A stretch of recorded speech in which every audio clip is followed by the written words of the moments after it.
Friends எல்லோருக்குமே வணக்கம். ரோஜா செடி எப்படி பதியம் மூலமாக வளர்க்குறதுன்னு தான் பார்க்க போகிறோம். பதியம் போடுறதுல நிறைய முறைகள் இருக்குது. இன்றைக்கி நம்ம லேயரிங் மெத்தடில் தான் பதியம் போட போகிறோம். சுமார் 2 வருஷத்துக்கு முன்னாடி நம்ம கார்டனில் பன்னீர் ரோஜா செடிகள் நல்ல பெரிய மரம் போல் வளர்ந்து நின்று நிறைய பூக்களும் கொடுத்துக்கிட்டு இருக்கோம். இப்போ கொஞ்ச நாளாக நம்ம கார்டனில் பன்னீர் ரோஜா செடிகள் இல்லை. அதனால தான் பதியம் போட்டு வளர்த்து நிறைய செடிகள் உருவாக்க போகிறேன். இப்போ அதை எப்படின்னு பார்க்கலாம். பதியம் பல முறைகளில் போடலாம். இப்போ நம்ம போட போகிற முறை ரொம்பவே ஈஸியானது. இதுக்கு கிளைகள் கொஞ்சம் நீளமானதாகவும் இருக்கணும், வளையிற தன்மை கொண்டதாகவும் இருக்கணும். இதுக்கு மண்கலவண்ணி பார்த்தோன்னா செடி வளர்க்க நம்ம பயன்படுத்துகிற மண்கலவையை எடுத்துக்கலாம். நான் ஒரு சின்ன தொட்டியில் இந்த மாதிரி மண்கலவை எடுத்திருக்கேன். தொட்டிக்கு அடியில் ஓட்டைகள் நல்லா இருக்கிற மாதிரியும் பார்த்துக்கிடணும். தொட்டியை இந்த மாதிரி வச்சுட்டு கிளையை நம்ம முதல்ல வளைச்சி பார்க்கணும். மெதுவாக நம்ம வளைக்கணும். வேகமாக வளைச்சோன்னா உடையிறதுக்கு வாய்ப்பு இருக்குது. அந்த கிளையோட எந்த பகுதி மண்ணுக்குள்ளே மூழ்குமோ அந்த இடத்துல நம்ம கத்தியை வச்சு கீறி விடணும். அந்த மேல் தோலை மட்டும் லேசாக கீறி விட்டால் போதும், ரொம்ப நம்ம கீறக்கூடாது. நம்ம கீறி விடுற இடத்துல இருந்து தான் வேர்கள் உருவாகும். இதெல்லாம் நம்ம ஆரம்பத்திலே பண்ணி பார்க்கணும். கரெக்டாக இந்த இடம் தான் மண்ணுக்குள்ளே மூழ்கிற மாதிரி இருக்குது. அதனால் இந்த இடத்துல கத்தி வச்சு தேய்ச்சி விட்டுடலாம். இதுக்கு ரொம்ப கூர்மையான கத்தி பயன்படுத்தக்கூடாது, கிளை கட்டாயிரும். இப்போ நம்ம இந்த மாதிரி தேய்ச்சி விட்டுருக்கோம் பாருங்கள். இப்போ நம்ம பதியம் போட ஆரம்பிச்சிடலாம். கிளையை கொஞ்சம் மெதுவாக வளைச்சி அப்படியே அந்த கீறி விட்ட இடத்த மண்ணுக்குள்ளே மூழ்கிற மாதிரி வச்சுட்டு மேலே ஏதாவது வெயிட்டுக்கு வச்சிடணும். ஏன்னா கிளை மேலே தூக்கிக்கிட்டு வர்றதுக்கு வாய்ப்பு இருக்குது. எனக்கு ஒரு கையில் பண்ணுறதுனால இது கொஞ்சம் கஷ்டமாக இருக்குது பண்ணுறதுக்கு. இந்த மாதிரி வெயிட்டும் வச்சுட்டோம். அந்த கிளை லேசாக உடஞ்சும் போச்சு, ஆனாலும் ஜாயிண்ட் இருக்குது, பரவாயில்ல. இப்போ நம்ம தண்ணியும் ஊற்றிடலாம். இந்த பதியம் போட்ட முறையிலேயே இன்னும் 3 பதியங்களும் இந்த செடியில் நான் போட்டிருக்கேன். இப்போ நம்ம பார்க்குறது முதல் பதியம், இது 2வது பதியம், அடுத்தது 3வது பதியம். அந்த பதியத்துக்கு மேலே ஒரு சாமந்தி செடி தொட்டியை வெயிட்டுக்காக வச்சுருக்கேன். 4வது பதியம் தொட்டியில் போடலை, அதே மண்ணில் வளைச்சி போட்டு மேலே ஒரு வெயிட் வச்சுருக்கேன். பெரிய செடிக்கு தண்ணி ஊற்றும் போது பதியத்துக்கும் சேர்த்து நம்ம மறக்காமல் தண்ணி ஊற்றணும். தண்ணி தொடர்ந்து ஊற்றிக்கிட்டே இருக்கும்போது தான் வேர்கள் விடும். ஒரு 45 நாள் கழித்து நம்ம கட் பண்ணி இந்த தாய் செடியிலேருந்து பதியத்தை தனியாக எடுத்துடலாம். அதுக்கு முன்னாடி இந்த பதியத்தை நம்ம எடுத்து பார்க்கக்கூடாது. நம்ம போட்ட பதியத்தை 30வது நாள் பார்க்குறோம். நிறைய புது கிளைகள் உருவாயிருக்கு. நம்ம பதியம் போடும்போது அந்த கிளையை வளைச்சி மண்ணுக்குள்ளே நடவு பண்ணோம். அந்த வளைச்ச இடத்துலேருந்து தான் அந்த கிளைகள்லாம் உருவாயிருக்கு பாருங்கள். அதாவது பெண்ட் ஆகின இடத்துலேருந்து கிளைகளும் நல்லா ஸ்ட்ராங்காக உருவாயிருக்கு. இப்போ நான் ஒரு பதியத்தை எடுத்து வேறு எந்த அளவுக்கு வந்திருக்குன்னு பார்க்க போகிறேன். இந்த மாதிரி நம்ம இடையில எடுக்கக்கூடாது. வேறு நல்லாவே வந்திருக்கு பாருங்கள். 30 நாளில் இந்த அளவுக்கு வந்திருக்கு. நான் ஒரு 10 நாளைக்கு முன்னாடி கூட எடுத்து பார்த்தேன், அப்போ தான் லேசாக வந்திருந்தது. பதியம் போட்டு கரெக்டாக 45 நாள் ஆகுது. இந்த பதியங்களெல்லாம் கட் பண்ணி தாய் செடியிலேருந்து பிரித்து எடுத்துடலாம். நர்சரியில் வாங்குகிற ரோஜா செடிகளை விட இந்த பதியம் மூலமாக வளர்க்கப்படுற செடிகள் வேர் நல்லா பரவுறதுனால செடிக்கு நல்ல வேகமான ஒரு வளர்ச்சி இருக்கும். வெயிட்டுக்காக வச்சுருந்த இந்த சின்ன தொட்டியை நம்ம எடுத்துட்டோம். முதல்ல நம்ம போட்ட பதியத்தை தான் கட் பண்ணி எடுக்க போகிறோம். அதாவது பதியம் போடும்போது அந்த கிளை கொஞ்சம் உடையிற மாதிரி ஆகி ஒரு பதியம் போட்டோம் பார்த்திங்களா, அந்த பதியத்தை தான் நம்ம கட் பண்ணி எடுக்க போகிறோம். கரெக்டாக அந்த பெண்ட் ஆகின ஜாயிண்ட்லேயே நான் கட் பண்ண போகிறேன். நிறைய புது கிளைகளும் கிளைகள் நிறைய இருக்கிறதுனால கொஞ்சம் பக்குவமாக தான் தூக்க வேண்டியது இருக்குது. கையில் நிறைய முள் குத்துது. நம்ம இந்த பதியத்தை 45வது நாள் கட் பண்ணுறோம். இன்னும் 2 வாரங்கள் கழித்து 60 நாள் ஆகும்போது கூட நம்ம கட் பண்ணலாம். இன்னும் நல்லா வேர் வந்திருக்கும். இப்போ இந்த தொட்டியை நம்ம வெளியே எடுத்துடலாம். அதில் ஒரு தக்காளி செடி எவ்வளோ செழிப்பாக பெருசாக வளர்ந்துருக்கு பாருங்கள். இந்த மாதிரி பதியம் போடுற தொட்டிகளில் வேறு எந்த செடியும் நம்ம முளைச்சி வளர விடக்கூடாது. ஆரம்பத்திலே அதை எடுத்துருந்துருக்கணும். மற்ற செடிகளோட வேர்கள் நம்ம பதியத்தோட வேர்களை பாதிக்கும். பிடுங்கி எடுக்கும்போது அந்த வேர் டேமேஜ் ஆகிறதுக்கு கூட வாய்ப்பு இருக்குது.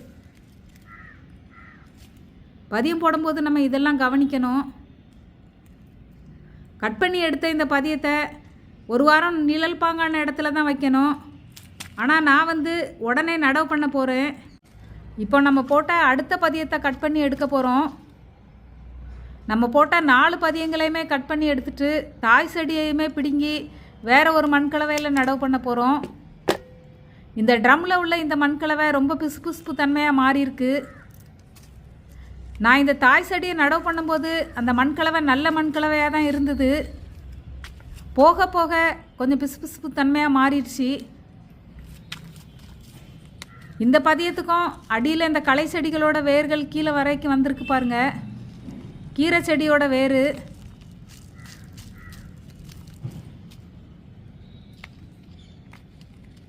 பக்குவமாக பிடுங்கி எடுக்கணும். எந்த அளவுக்கு வேர் கீழே வரைக்கும் போயிருக்கு பாருங்கள். இப்போ கீழே வேர் இல்லை பாருங்கள்.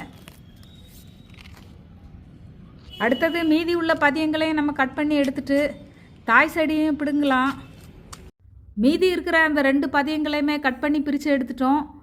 இப்போ இந்த தாய் செடியும் நம்ம பிடுங்கி எடுக்க போகிறோம். இதுக்கு பேசில் சூட்டெல்லாம் வர ஆரம்பிச்சிருச்சு பாருங்கள். இனிமேல் வளர்ச்சி வேகமாக தான் இருக்கும்.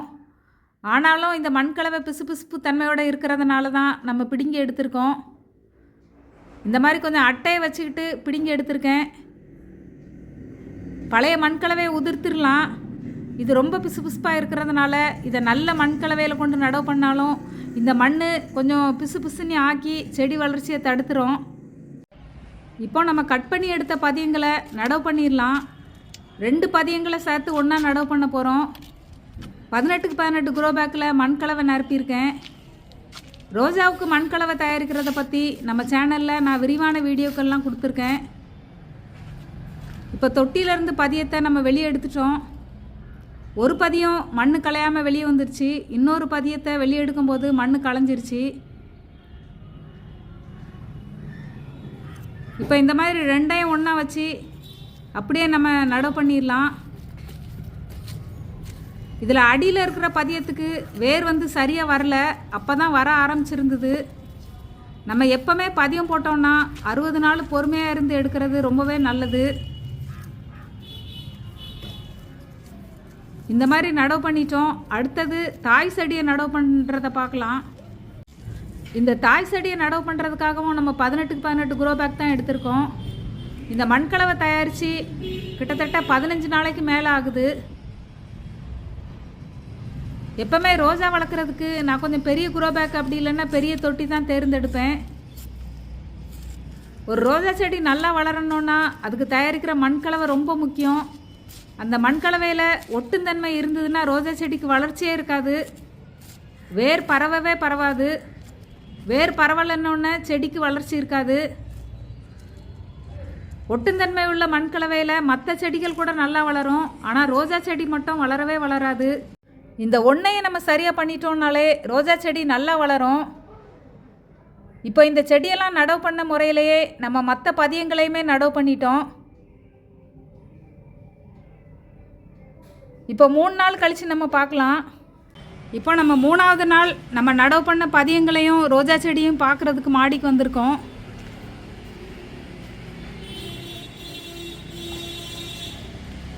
இப்போ இங்கேருந்து பாருங்கள். எல்லாமே வரிசையாக 18க்கு 18 குரோ பேக்காக வச்சுருக்கோம். எல்லாமே வரிசையாக ரோஜா செடி தான் நம்ம நடவு பண்ணியிருக்கோம். இன்னொரு 3 மாதத்தில் இந்த ரோஜா செடிகள்லாம் நல்லா வளர்ந்து நம்ம கார்டன் 2 வருஷத்துக்கு முன்னாடி எப்படி ரோஜா செடிகளோடு இருந்ததோ அதே மாதிரி ஆகிறோன்னு நான் நினைக்கிறேன். இதுவும் நம்ம நடவு பண்ண பதியம்தான். இந்த குரோ பேக்கில் 2 பதியங்களை நம்ம ஒன்றா நடவு பண்ணோம். அதை தான் நம்ம பார்க்குறோம். இந்த வேர் வராத பதியம் கொஞ்சம் வாட்டமாக இருக்குது. ஆனால் இது எவ்வளோ ஃப்ரெஷ்ஷாக இருக்குது பாருங்கள்.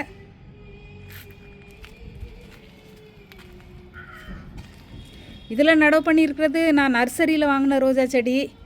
இது இந்த மாதிரி கிளைகளை கட் பண்ணிவிட்டு நடவு பண்ணி வச்சுருக்கேன். அதுவும் துளிரோடு வந்திருக்கு. இது ஏற்கனவே நம்ம கார்டனில் வளர்க்குற பன்னீர் பட்டன் ரோஸு. இதுவும் நம்ம ஏற்கனவே நம்ம நடவு பண்ணிட்டோம். அடுத்தது நம்ம நடவு பண்ண தாய் செடியை பார்க்குறோம். அந்த பேசில் சூட்லாம் வாடவே இல்லை. நம்ம நடவு பண்ணுறதுக்கு முன்னாடியே பேசில் சூட்டு வந்தது, அதெல்லாம் அப்படியே இருக்குது பாருங்கள். செடியும் நல்லா ஃப்ரெஷ்ஷாக இருக்குது. இதுவும் நம்ம போட்ட பதியம்தான்.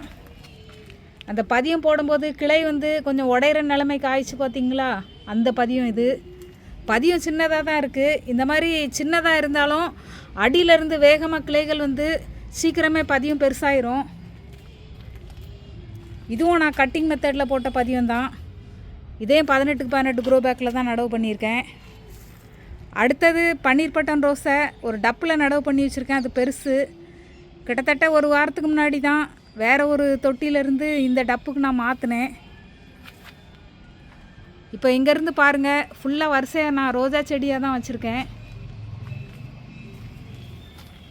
இந்த ரோஜா செடியை பதியம் போடுற வீடியோ உங்களுக்கு பிடிச்சிருக்கோன்னு நினைக்கிறேன். பயனளிக்கும் விதத்தில் அமைஞ்சிருக்கோன்னு நான் நம்புகிறேன். நீங்களும் அப்படி நினச்சிங்கன்னா நம்ம சேனலை சப்ஸ்கிரைப் பண்ணுங்கள், உங்கள் நண்பர்களுக்கெல்லாம் ஷேர் பண்ணுங்கள். மறக்காமல் உங்கள் கருத்துக்களையும் கமெண்ட் செக்ஷனில் பதிவு பண்ணுங்கள். நன்றி, வணக்கம்.